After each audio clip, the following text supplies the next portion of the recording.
Well, I did mention that first I visited China in 1995.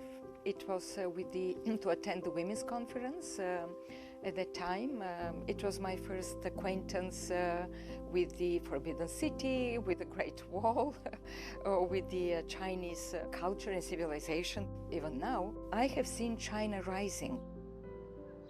I think President Xi and I would say China overall understands very much the importance of women's empowerment.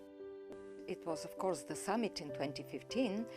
I remember that President Xi stayed for 2 hours, more than 2 hours all the time during this very high level, testified to the importance that he dedicated to the cause of women, of empowerment of women, of importance of the Beijing Platform of Action.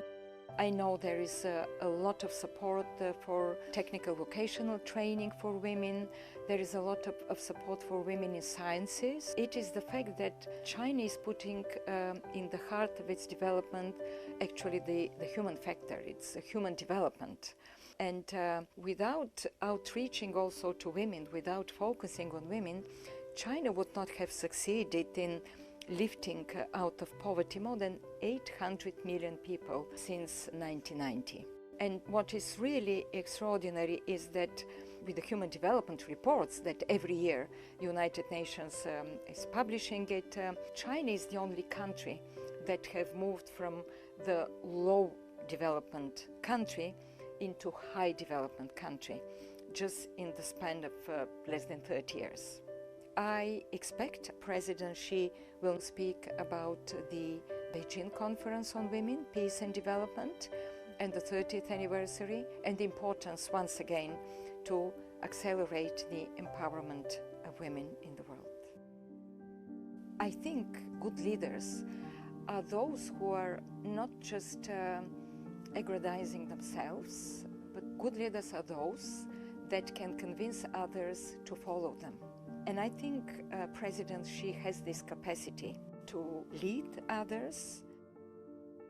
President Xi came and he had this vision of the Chinese dream and how to build the country. And what is, I think, very important is that when I see and when I listen to his speeches and when I see his ideas that has been different initiatives that have been launched with the time, I think what is remarkable that he understands the world, he understands very well the challenges in the world and how to lead China and to adapt policies and to make a forward-looking, I would say, strategies further down, taking into account developments in the world. I like reading memoirs, books of world leaders. Of course, I have read its compilation of very interesting articles there, and I think if someone wants to understand the development of China and the thinking of President Xi Jinping, I would strongly recommend also to look at the book.